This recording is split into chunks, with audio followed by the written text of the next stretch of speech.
मैं पंकज कुमार लॉ दर्पण में आपका स्वागत है। आज का हमारा विषय रहेगा संविधान का संशोधन। देखिए, हमारा जो भारत का संविधान है उसमें 22 भाग दे रखे हैं, जिसमें जो 20वां भाग है उसका नाम है संविधान का संशोधन। और इसमें एकमात्र अनुच्छेद है अनुच्छेद 368, संविधान का संशोधन। तो आज का हमारा जो चर्चा का विषय रहेगा वो रहेगा आर्टिकल 368, संविधान का संशोधन। इसमें हम पढ़ेंगे कि संशोधन शब्द का मतलब क्या होता है।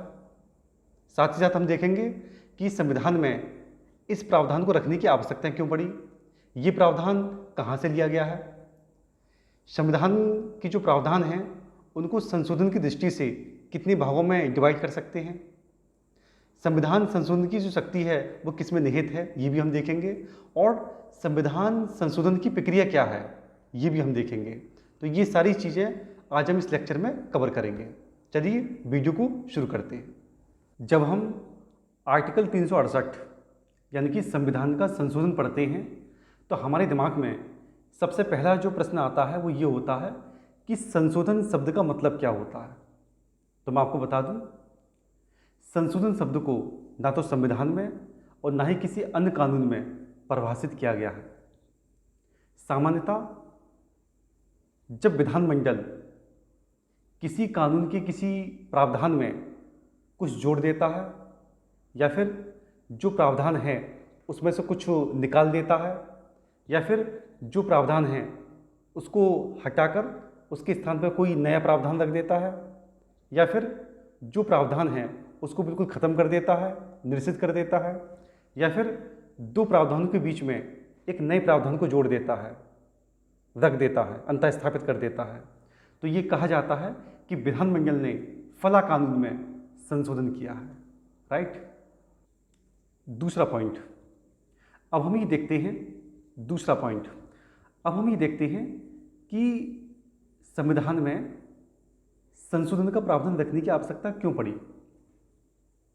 तो इसका उत्तर मैं आपको बता दूं। देखिए, जब समय बदलता है तो समय के सापेक्ष सब कुछ परिवर्तनशील है। जब समय बदलता है तो परिस्थितियाँ बदलती हैं, लोगों की सोच बदलती है, विचारधाराएं बदलती हैं, समाज बदलता है, और समाज जिन व्यवस्थाओं से संचालित हो रहा है उन व्यवस्थाओं को भी बदलना अपरिहार्य हो जाता है, ताकि वो व्यवस्थाएं जो हैं वो प्रासंगिक बनी रहें, वो अप्रासंगिक ना हो जाए।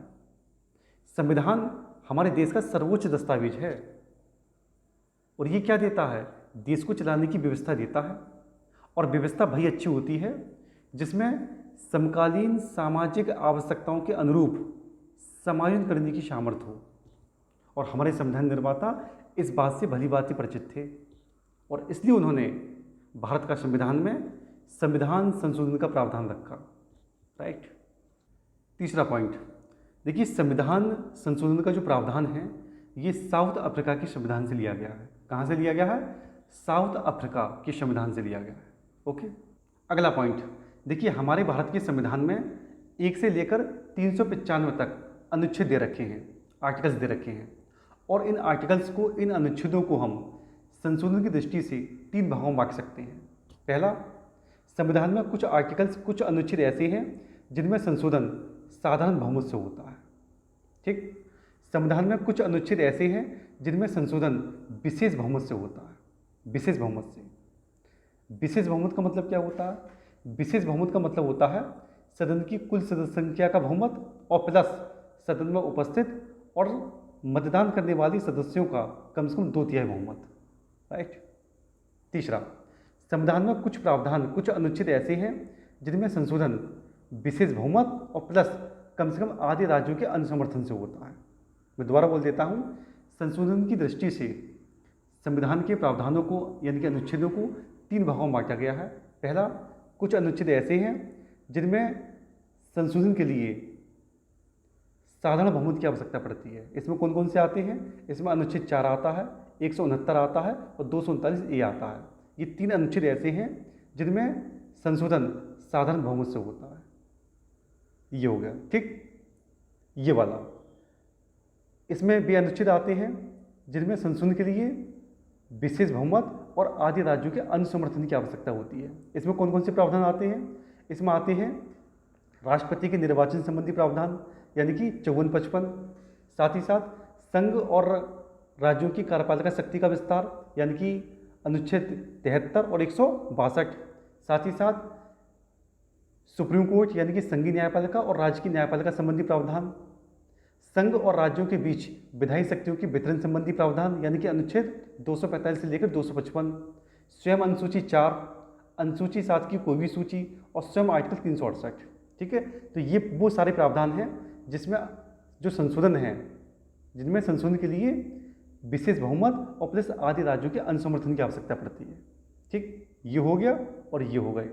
और बाकी शेष जो अनुच्छेद बचे, बाकी जो शेष आर्टिकल्स बचे, जो अनुच्छेद बचे, उनमें जो संशोधन होता है वो होता है विशेष बहुमत से। राइट, अगला पॉइंट, अब हम बात करते हैं संविधान संशोधन की शक्ति के बारे में। देखिए आर्टिकल 368 क्लॉज 1 ये कहता है कि संविधान में संशोधन करने की जो शक्ति है वो किसके पास है?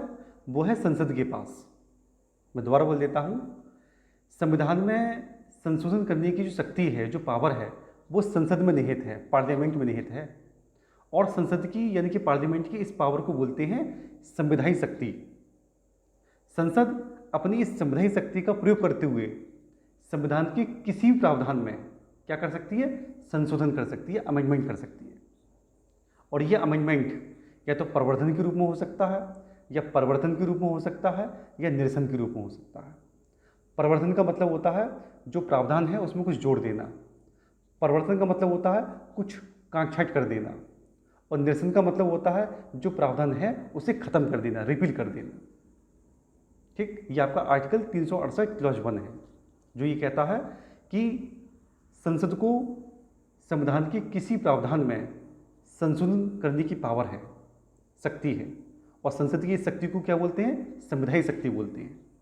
संसद अपनी संविधायी शक्ति का प्रयोग करते हुए संविधान के किसी प्रावधान में क्या कर सकती है? संशोधन कर सकती है। अगला पॉइंट, देखिए मैंने आपको बताया कि संविधान में संशोधन करने की जो पावर है वो किसके पास है? वो है संसद के पास, पार्लियामेंट के पास में। अब प्रश्न ये पैदा होता है कि संसद संविधान में संशोधन करेगी कैसे, यानी कि संशोधन करने की प्रक्रिया क्या होगी?